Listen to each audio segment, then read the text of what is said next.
Good afternoon, students. Welcome to Sanskar Valley Academy. Students, today we are going to continue our second chapter, operating system. In previous video, we have already learned many topics related to this chapter, like classification of operating system, time sharing, batch processing, etc. Okay. So let's start from character user interface and graphical user interface. Okay, what is the difference between in both the type of the interfaces? Okay, सी पहले ही हमें पता है कि बहुत सारे अलग अलग तरह के ऑपरेटिंग सिस्टम होते हैं, कुछ मल्टी यूज़र ऑपरेटिंग सिस्टम होते हैं, कुछ सिंगल यूज़र ऑपरेटिंग सिस्टम होते हैं. ठीक है, अब ऑपरेटिंग सिस्टम एक मीडिएटर की तरह काम करता है between user and the hardware. मतलब यूज़र और हार्डवेयर के बीच में जो कम्युनिकेशंस होता है, एज वेल एज एक यूज़र जो है वो एप्लीकेशन सॉफ्टवेयर्स को यूज़ करने के लिए भी कैपेबल होता है with the help of operating system, because the operating system is a system software. Okay, so जो हमारे एप्लीकेशंस होते हैं, एप्लीकेशन सॉफ्टवेयर्स होते हैं, जैसे फोटोशॉप हो गया या फिर पेंट है, MS ऑफिस है, तो ये सारे ऑपरेटिंग जो एप्लीकेशन सॉफ्टवेयर्स है, इन सबको अगर हमें यूज़ करना है, इनके साथ काम करना है, इंटरेक्ट करना है, सो दैट टाइम कौन हमें हेल्प करता है? Operating system. ठीक है, अब ऑपरेटिंग सिस्टम भी कई अलग अलग तरह के होते हैं. ठीक है, कुछ होते हैं ऐसे जो कैरेक्टर यूज़र इंटरफेस, दूसरे हैं graphical user interface, GUI based. ठीक है, तो अब जो CUI बेस्ड होते हैं वो कैसे होते हैं? It accepts input in the form of characters and numbers. Okay, each processes is carried out by giving command.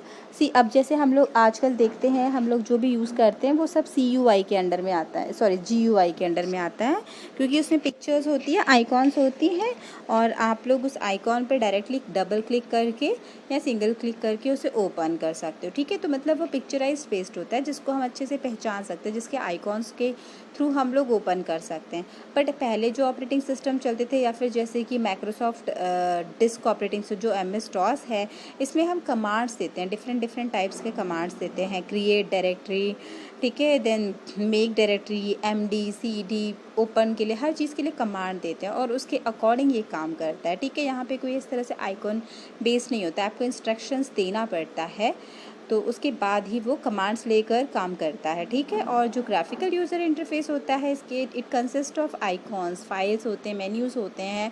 User simply सिर्फ क्लिक करके उन पर अपना काम कर सकता है. उसको याद रखने की अलग अलग इतने difficult complex commands, processors remember रखने की कोई ज़रूरत नहीं होती है.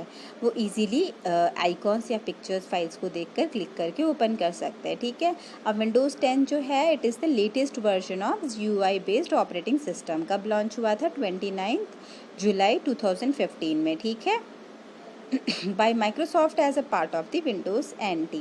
ओपन सोर्स नेक्स्ट टॉपिक है आपका, ओपन सोर्स सॉफ्टवेयर. अब ओपन सोर्स सॉफ्टवेयर क्या होता है? It is very important actually. Open source software is in any sort of computer software that distributed with its source code available for modification. See students, अब हम लोग जैसे हम लोग बहुत सारे एप्लीकेशंस यूज़ करते हैं, हम लोग बहुत सारे सॉफ्टवेयर्स यूज़ करते हैं, बट क्या किसी सॉफ्टवेयर में कोई मॉडिफिकेशन पॉसिबल है, या फिर क्या किसी सॉफ्टवेयर के अंडर में कोई जो कोडिंग होती है वो हमें दिखाई देती है, या हम उसे यूज़ कर सकते हैं या चेंज कर सकते हैं? नो, ऐसा नहीं होता है. बट इस तरह के भी बहुत सारे ऐसे हैं सॉफ्टवेयर जहाँ पर ये पॉसिबल भी है. ठीक है, जैसे आप माइक्रोसॉफ्ट ऑफिस यूज़ करते हैं तो आप उसमें चेंजेस नहीं कर सकते हो. ठीक है, जैसे अभी आपका विंडोज़ 10 एक ऑपरेटिंग सिस्टम है, ठीक है, या फिर iOS जो कि एप्पल का है. ठीक है, तो इनके अंदर आप कुछ नहीं कर सकते हो. ठीक है, पर बहुत सारे ऐसे सॉफ्टवेयर्स होते हैं जिनके अंडर में मॉडिफिकेशन पॉसिबल होता है, जो अपने सोर्स कोड को शेयर करते हैं. ठीक है, दैट मीन्स अब इसका ओपन सोर्स सॉफ्टवेयर का मतलब यही होता है कि it usually includes a licence for programmers to change the software in any way they choose. They can fix bugs, improve functions और adopt the software to suit their own needs. See अब आप लोग सोचते होंगे, हम लोगों को अगर मान लो हमें कोई असाइनमेंट मिलता है, हम लोग मान लो प्रोग्रामिंग पढ़ रहे हैं, या फिर हम लोग, ठीक है, जैसे कि अब हम कोई अगर MCA या फिर BCA कर रहे हैं, या कोई इस तरह से कंप्यूटर सेक्शन डिपार्टमेंट के, या BE कर रहे हैं, ठीक है, कंप्यूटर स्पेशल लेकर, तो हमें मान लो बहुत सारे एप्लीकेशंस बनाने के लिए असाइनमेंट दिए जाते हैं, सॉफ्टवेयर दिए जाते हैं, तो हम कैसे बनाते हैं? With the help of these types of software. जो इस तरह के सॉफ्टवेयर होते हैं वो अपने कोड्स को काफ़ी शेयर करते हैं, तो उनकी हेल्प लेकर हम इसको बना सकते हैं सॉफ्टवेयर. और इवन पहले से अगर कोई सॉफ्टवेयर बना है तो उसमें कोई ना कोई मॉडिफिकेशन कर कर उसमें कुछ बग्स है तो उनको रिमूव करके फिक्स करके कुछ इम्प्रूवमेंट करके इस तरह से उनको नए तरीके से बनाया जा सकता है। ठीक है, तो ऐसे ही ओपन सोर्स सॉफ्टवेयर में कौन से आते हैं। ओपन सोर्स सॉफ्टवेयर का अब और कुछ डिटेल्स बताती हूँ कि जैसे गवर्नमेंट ने भी इस तरह से कोई गवर्नमेंट का भी ग्रुप है नेशनल, जिसको कहते हैं हम लोग नेशनल रिसोर्स, ठीक है, national resource centre for free open source software. ये किसका ग्रुप है, गवर्नमेंट का ग्रुप है। मतलब गवर्नमेंट का भी एक ऐसा ग्रुप है जो कि ओपन सोर्स सॉफ्टवेयर प्रोवाइड करता है, जिसको OSS कहते हैं, प्रोवाइड करता है कि अगर मान लो हमें कोई चेंजेस करना है या प्रोवाइड करना है तो हम कर सकते हैं। अब अगर मैं इसके कुछ एग्जांपल्स बताऊंगी तो जैसे कि PHP प्रोग्रामिंग में अगर हम देखेंगे, प्रोग्रामिंग लैंग्वेज में PHP है, पाइथन है। अगर वेब ब्राउज़र की बात करेंगे तो मोज़िला है, गूगल क्रोम है, ठीक है। देन उसके बाद एंड्रॉयड है। देन अगर और हम ऑपरेटिंग सिस्टम की बात करेंगे तो अपैक है, लिनक्स है, ठीक है। तो ये सब क्या है, ये सब ओपन सोर्स सॉफ्टवेयर के हैं। और अगर हमें खुद से देखना है, हालांकि अभी ये सब चीज़ें हम जैसे बच्चों मतलब आप लोग को जैसे स्टूडेंट्स के लिए पॉसिबल नहीं है, बट अगर डेवलपर्स जो होते हैं वो डेवलपर्स को यूज़ करना होता है। वो बने बनाए जो सॉफ्टवेयर्स होते हैं उनमें कोई ना कोई चेंजेस करना चाहते हैं, ठीक है। तो इस तरह के ओपन सोर्स सॉफ्टवेयर जो होते हैं ये प्रोवाइडेड होते हैं कि वो उसमें कुछ इम्प्रूवमेंट कर सके, चेंजेस कर सके। मतलब बना बनाया जो सॉफ्टवेयर है उसमें कुछ ना कुछ एडिटिंग कर सके, मॉडिफिकेशन कर सके, ठीक है। तो ये फ्री में प्रोवाइडेड होता है। ये लाइसेंस सबके लिए होता है अलाउ कि आप कुछ चेंजेस करना चाहे तो कर सकते हैं, ठीक है। आप इसको opensource.org.com से भी मतलब फ्री में कर सकते हैं, कोडिंग्स ले सकते हैं, ठीक है। अब ऐसे हमारे पास कुछ डिफरेंट ओपन एप्लीकेशन सॉफ्ट है यहाँ पे जो कि बिल्कुल MS ऑफिस, जैसे अब मैंने कहा MS ऑफिस जो है, MS ऑफिस बना बनाया माइक्रोसॉफ्ट का है, वो तो माइक्रोसॉफ्ट का लाइसेंस्ड है। अब माइक्रोसॉफ्ट के जो विंडोज़ हैं, आप विंडोज़ में कुछ चेंजेस करना चाहो तो नॉट पॉसिबल। या फिर मैंने कहा ना iOS जो कि एप्पल का है उसमें कुछ करना चाहो तो नहीं पॉसिबल है, ठीक है। MS ऑफिस में पॉसिबल नहीं है। बट हाँ, ऐसे ही कुछ और बने हुए हैं जो कि इनकी तरह काम करते हैं, बट वो ओपन सोर्स सॉफ्टवेयर्स हैं जिनमें कि कुछ एडिशन या फिर कुछ अपडेशन करना है तो मॉडिफिकेशन करना है तो पॉसिबल है, वो डेवलपर्स उन्हें यूज़ करते हैं रेगुलरली। तो ऐसे ही कुछ हम एप्लीकेशंस के बारे में देखने वाले हैं, जैसे कि ओपन ऑफिस राइटर। ये बिल्कुल किसकी तरह होता है, it is similar to Microsoft Word. Writer is use to prepare document. अब जैसे आप माइक्रोसॉफ्ट ऑफिस में वर्ड यूज़ करते थे, MS वर्ड, उसी तरह से एक ओपन ऑफिस राइटर है, ठीक है। ये बिल्कुल MS वर्ड की तरह काम करता है डॉक्यूमेंट्स क्रिएट करने के लिए। बट अगर आप माइक्रोसॉफ्ट वर्ड में कुछ एडिशन करना चाहते हो, कुछ आपको लगता है नया फीचर ऐड करना चाहते हो, तो वो पॉसिबल नहीं है क्योंकि उसने अपना सोर्स कोड शेयर नहीं किया हुआ है। पर जो ओपन ऑफिस राइटर है इसका सोर्स कोड जो है वो शेयर होता है। इसमें अगर आपको कुछ चेंजेस करना है या कुछ इंटरेस्ट है कि आप कुछ उसमें अपडेशन करना चाहते हो तो आप कर सकते हो, ठीक है।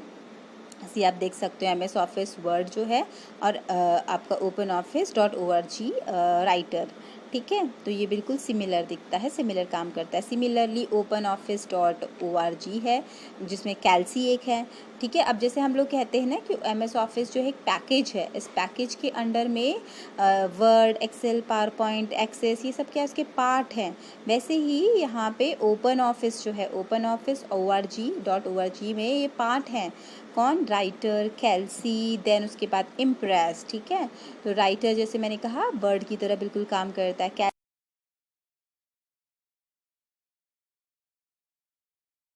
ओके, तो यहाँ पे कैल्सी जो है वो बिल्कुल किसकी तरह काम करता है, एक्सेल, माइक्रोसॉफ्ट एक्सेल की तरह काम करता है, ठीक है। बेसिकली इसको कैलकुलेशंस या फिर डेटा स्टोर करने के लिए, चार्ट प्रिपेयर करने के लिए बनाया जाता है। ओके, नेक्स्ट है इसमें ORG इम्प्रेस, ठीक है। openoffice.org impress. अब ये बिल्कुल किसकी तरह काम करता है, it works like a Microsoft PowerPoint, ठीक है।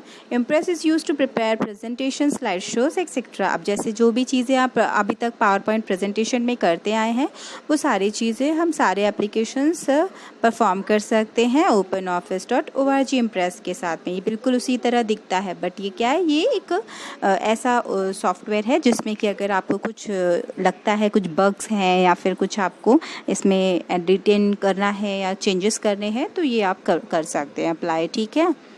नेक्स्ट टॉपिक है व्हाट इज़ बूटिंग। अब आई थिंक मैं ये टॉपिक आपको कई बार एक्सप्लेन पहले भी कर चुकी हूँ कि बूटिंग क्या होता है, ठीक है।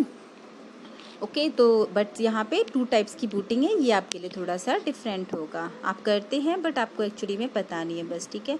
तो when we start our computer then there is an operation which is performed automatically by the computer which is also called a booting. अब जब हम कंप्यूटर स्टार्ट करते हैं तो क्या होता है कि वहाँ पे कुछ ऑपरेशंस परफॉर्म्ड होते हैं, अपने आप से परफॉर्म होते हैं, आपको उसमें कुछ करना नहीं पड़ता है, अपने आप से परफॉर्म होते हैं और अपना कंप्यूटर स्टार्ट हो जाता है। इस प्रोसेस को कहा जाता है बूटिंग, ठीक है। In the booting system checks all the hardware and software those are installed और अटैच विद द सिस्टम। अब बूटिंग तो आपको पता है कि जो कंप्यूटर स्टार्ट होता है उसको बूटिंग कहते हैं, बट जब हमारा कंप्यूटर स्टार्ट होता है, जब ये बूटिंग प्रोसेस हो रहा होता है तो सिस्टम चेक करता है सारे हार्डवेयर्स, जितने सॉफ्टवेयर्स इंस्टॉल्ड है हमारे कंप्यूटर पे या फिर अटैच हैं सिस्टम के साथ, उन सभी को ये लोड करता है, ठीक है। This also load all the files those are needed for running a system. और जितने भी फाइल्स हमें सिस्टम को रन करने के लिए ज़रूरत होती है उन सबको भी ये लोड करता है, ठीक है। तभी तो आप सोचते हो ना कि जैसे हम लोग कंप्यूटर, कभी कभी क्या होता है, हम एक नया कोई भी नया सिस्टम के साथ मान लो कि प्रिंटर अटैच किया है, ठीक है, हम लोगों ने प्रिंटर अटैच कर दिया है, रनिंग कंप्यूटर है और उसके साथ हम लोग प्रिंटर अटैच कर रहे हैं, पर हमारा प्रिंटर वर्क नहीं करता है। क्यों नहीं करता है? क्योंकि वो बाहर से नया एक एक्स्ट्रा अटैच किया गया है, ठीक है। अब उसका लिंकिंग नहीं हुआ है, उस हार्डवेयर का लिंकिंग आपके सॉफ्टवेयर के साथ या फिर यूज़र के साथ नहीं हुआ है। तो ये हम क्या करते हैं, हम कंप्यूटर को रीस्टार्ट करते हैं, ठीक है, या फिर हम शट डाउन करके फिर से स्टार्ट करते हैं। उससे क्या होता है कि अब ये जो नया सिस्टम हमारा या नया एक डिवाइस अटैच हुआ है तो उसको भी, उसकी भी कनेक्टिविटी को ज्वाइन करने के लिए, उसको भी लिंक अप करने के लिए हमारा जो बूटिंग प्रोसेस है, जो हमारा ऑपरेटिंग सिस्टम है, ये काम करता है, ये लोड करता है उसको भी, ठीक है। उसके बाद ही हमारा कोई भी नया डिवाइस जो है वो वर्क करना चालू करता है, ठीक है। Okay so there are 2 types of booting. अब हमने बूटिंग तो पढ़ा है, बूटिंग हमें पता है क्या होता है, बट यहाँ पे 2 टाइप्स की डिफरेंट बूटिंग होती है, ठीक है। एक होता है वार्म बूटिंग, सेकंड है cold booting. Warm booting exactly होता क्या है? Warm booting is the process of restarting a computer.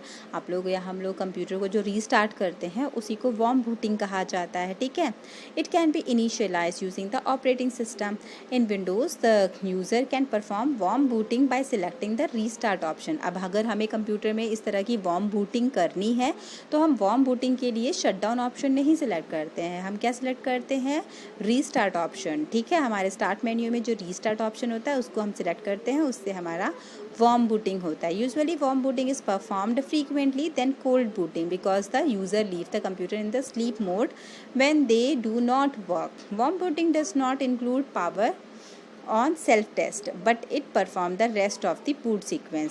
अब ज़्यादा करके जो यूज़र होता है वो वार्म बूटिंग को अप्लाई करता है कोल्ड बूटिंग के कंपैरिजन में, क्योंकि कोल्ड बूटिंग का मतलब फिर हम अपने कंप्यूटर को शट डाउन कर दे रहे हैं, टोटली उसको हम लोग ऑफ कर दे रहे हैं, ठीक है। बट वार्म बूटिंग हम क्यों यूज़ करते हैं? ये अक्सर हम लोग इसलिए भी यूज़ करते हैं क्योंकि जैसे अगर हम काम नहीं कर रहे हैं उस पर तो हम उसको स्लीप मोड पे छोड़ देते हैं, ठीक है, रेस्ट करने के लिए छोड़ देते हैं। ओके तो ये रेस्ट करने के लिए फिर हम क्या करते हैं, हम लोग वार्म बूटिंग ऑप्शन अप्लाई करते हैं, ठीक है। It also loads any system files that were installed before the computer was restarted. Yes, जो अभी मैंने आपको प्रिंटर का एग्जाम्पल दिया था कि जैसे हम लोग अगर एक नया सिस्टम रीस्टार्ट करने से पहले अटैच करते हैं तो हम जब वापस से रीस्टार्ट करते हैं तो वो ऑटोमेटिकली क्या करता है, हमारे नए सिस्टम को इंस्टॉल कर लेता है, नए सिस्टम को क्या करता है, लोड कर देता है, ओके, कनेक्ट कर देता है, ठीक है।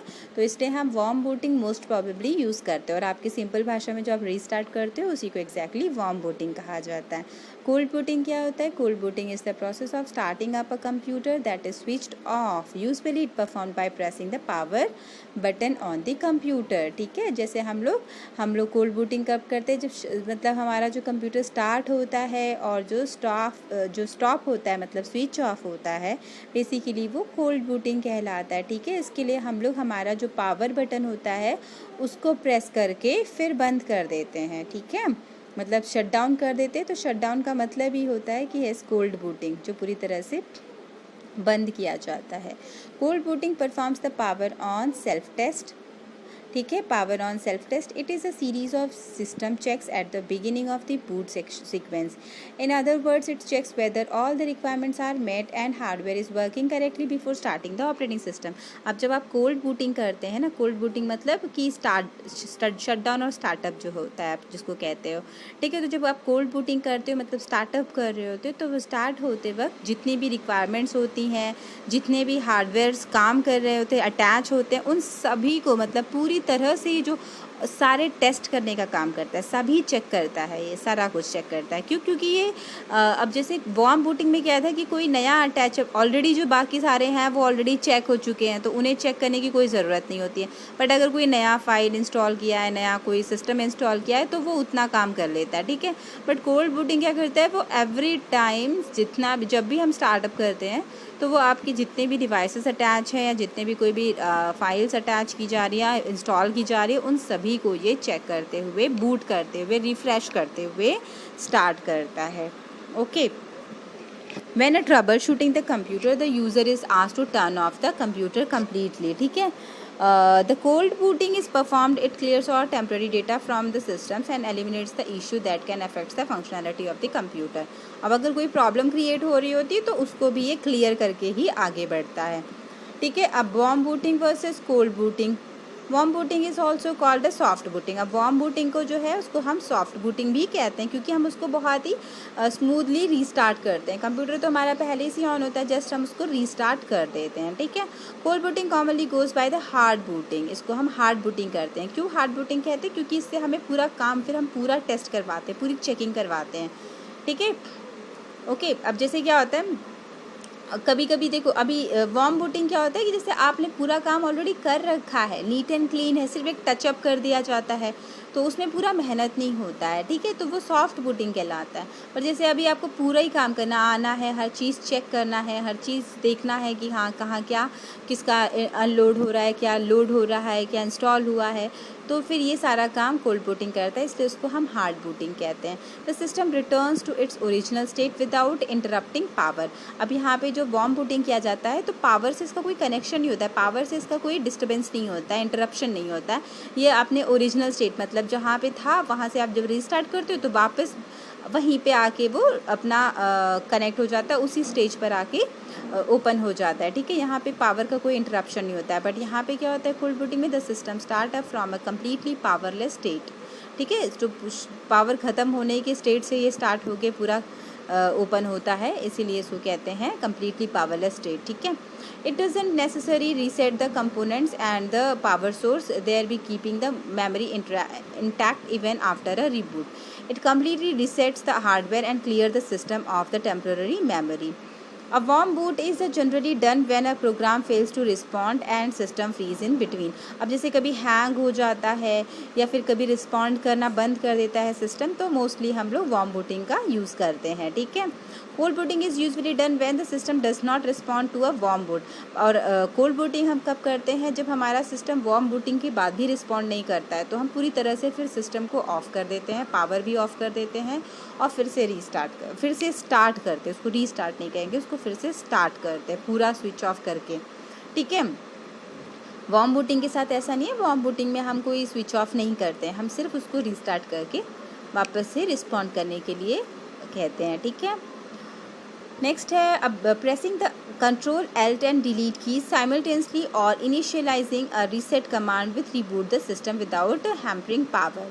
अब आप चाहे तो शॉर्टकट की यूज़ कर सकते हो रीस्टार्ट करने के लिए, कंट्रोल Alt delete की, या फिर आप चाहे तो रीस्टार्ट का ऑप्शन चूज़ कर सकते हो। Shutting it off from the power source और unplugging the supply resets the system. If forbids a full system diagnosis, thereby reducing the reboot time.